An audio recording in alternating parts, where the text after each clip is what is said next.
My name is Myrna Skolny. Welcome to the second video in my series on early Staffordshire pottery figures. Today we're going to demystify the terms used to describe how colour was applied to an early figure. Let's start by talking about glaze.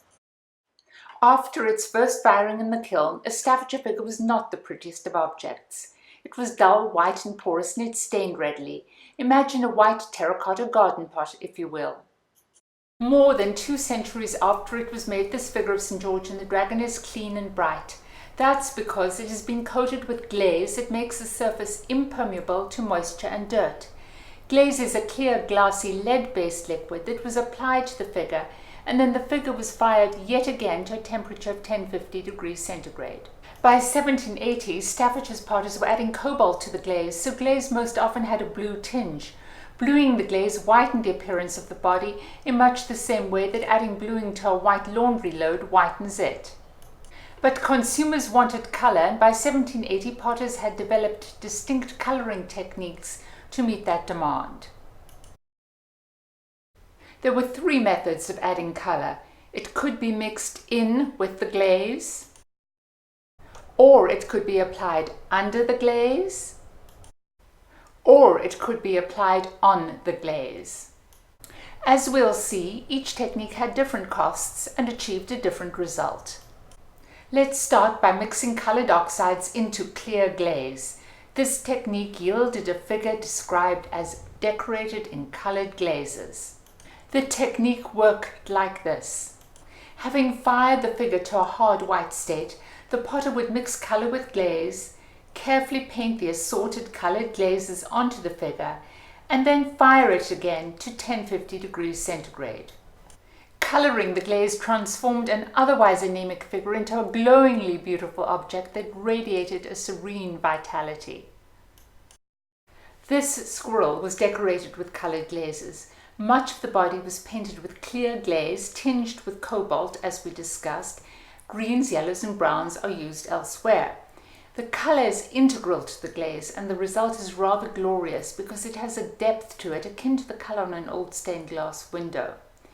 Coloured glazes, being liquid, inevitably run, and for that reason they're sometimes called running glazes. Look how the yellow coloured glaze is run here on the squirrel's ears and tail. Looking at the base, we see that lovely blue tinged glaze, but tiny areas that the painter's sharp eye just missed remain white. Turning the squirrel over and peeping inside reveals an unglazed interior because there was no need to bother painting glaze on areas that were concealed from view. But because the glaze on the outside was runny liquid, a little overflowed the rim. Again, coloured glazes are often appropriately referred to as running glazes. This Toby jug has also been decorated with glorious vibrant coloured glazes, and the effect is both subtle and intense.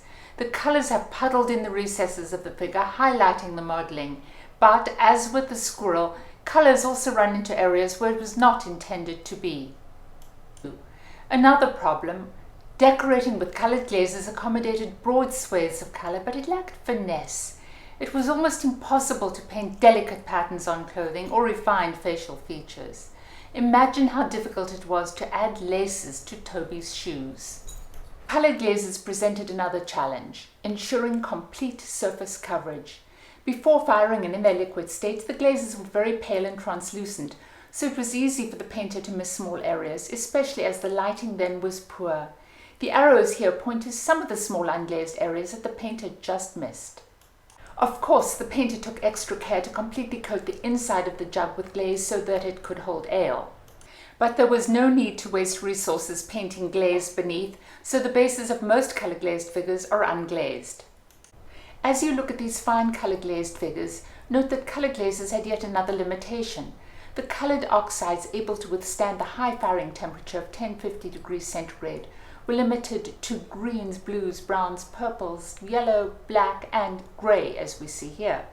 No pretty peachy tones and pastels of the sort used on porcelain figures. By 1800, its limitations had made coloured glazes for figures a thing of the past. The limited colour palette, those running colours, and difficulty in getting complete coverage convinced figure potters to use something else. Next, let's look at the technique of applying colour under the glaze. Here the painter mixed his powdered coloured oxides with a stabilizer, painted or sponged the colour onto the figure and set it aside to dry. Then he dipped the entire figure in lead glaze and fired it. This fine St. George and the Dragon is decorated with underglaze colours. The palette was again limited to colours that could withstand that 1050 degrees centigrade firing temperature. By the late 1700s, this palette had broadened to include the olive green on the base and the ochre on the clothing. And it also included the raspberry pink seen on this small cottage. Objects decorated in these rather earthy colours are routinely dubbed Pratt Ware, and for a full account of their story I refer you to John and Griselda Lewis's book on that subject. Because of the manner of application, the glaze on underglaze decorated figures appears thicker. It's almost as if a coating of glass has been placed over the colours, and that really is one way of looking at what happened. For this reason, figures decorated under the glaze appear glossy and brasher than their serene colour glazed counterparts. This underglaze coloured group exhibits the same shade seen on colour glazed figures a few minutes ago, with the addition of ochre. Note that the colours haven't run and there are no unglazed and uncoloured spots. The underneath of the group is well coated with glaze. That's because the potter did not brush on the glaze. Instead, he dipped the whole group into glaze, immersing it in its entirety. These farm folk and their animals exude the naive appeal associated with underglaze figures of the late 18th and early 19th centuries. Because underglaze colours could be applied with more precision than coloured glazes, painters could delineate facial features and apply decorative patterns, as we see here. Look at the meticulously painted feathers on this hawk, or the design banding the base of this handsome lion, not to mention his spotted coat and charming whiskers, and the patterning on this impressive griffin candlestick. Let's take a moment to recap. Earlier we saw this serene George and the Dragon coated in silky coloured glazes. But when decorated under the glaze, he appears much more robust. And depending on the colours and patterns the painter applied under the glaze, he may exude a naive charm. Similarly, our placid composed shepherdess decorated in coloured glazes that run down her skirt is transformed by underglaze colours into this rather brazen bubbly lass. And our laid-back Toby, coated in soft coloured glazes, becomes a gentleman of quite a different sort when decorated in underglaze colours. Underglaze colours had advantages. Painted on under a thick glaze, they were protected, so they were ideal for everyday useful wears. And like coloured glazes, they were cheap to apply. The application of colour and glaze was a one-shot process, requiring only one visit to the kiln. But underglaze colouring had issues. The colours were limited to a rather muddy palette, and applying colour to rough pottery was akin to painting on blotting paper. Simple patterns were possible, but fine details were nigh impossible, and a mistake couldn't be undone. By 1800, potters were abandoning underglaze decoration of fine figures, but they continued using it on jugs and other useful wares like cow creamers and pipes, as well as on simple figures for the low end of the market.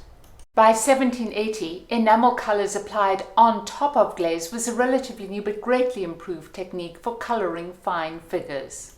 Enamel colours transformed this wan shepherdess decorated in underglaze colours into this blushing beauty. A shepherd and a shepherdess need no longer look like this. They might rather look like this. And a Toby jug need not look like this or like this, but could look rather like this if decorated in enamel colours. But enamel colours were costlier because their application required many more firings in the kiln. First, the potter took the figure, which had been fired once into a hard state, he dipped it in glaze and he fired it at 1050 degrees centigrade.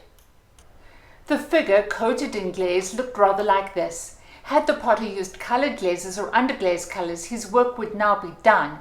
Instead, decoration was yet to begin. To apply colour, the potter mixed ground enamel colours into a vitrifying flux and painted it on. When fired, the colour fused gently with the glaze coating. Because different colours needed different temperatures to fuse to glaze, applying colour was not a one-shot process. Colours needing the highest firing temperatures, like browns and greens and blues, had to be applied and fired first to 900 degrees centigrade. At the other end of the spectrum, Pinks, peaches and other red-based colours could only tolerate the lowest temperatures, so they were applied and fired last to 700 degrees centigrade. So to colour all but the simplest enamel figure would require at least 3 firings. Yes, enamel colouring was more difficult and more costly, but oh, was it worth it?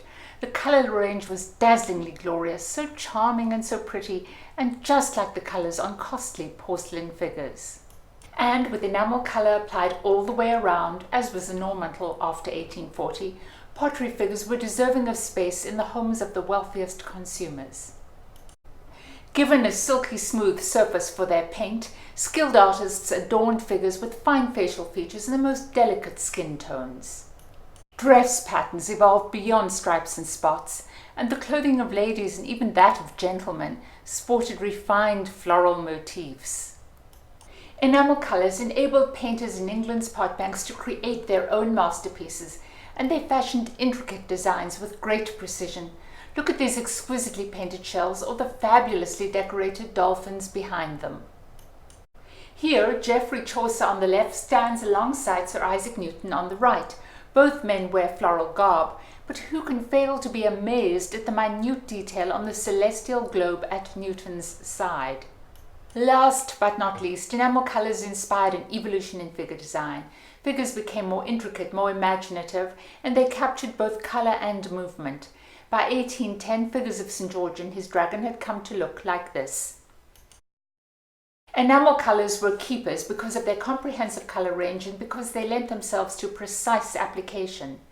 But they were costlier and more complex to apply, and because they sat on top of the glaze, they were less durable, so not as suited to items that were put to heavy use. Nonetheless, they remain the standard for decorative wares to this day. Again, I am Myrna Skolny, and you can learn more about early Staffordshire figures by reading my books. Please visit my website, mystaffordshirefigures.com, which provides a wealth of information and a free download of my latest book titled Obsession. My help is always free, so if you have questions or need advice, please email me at this address. You have just watched the second video in my series on early Staffordshire pottery figures, and I hope you'll want to watch the others too.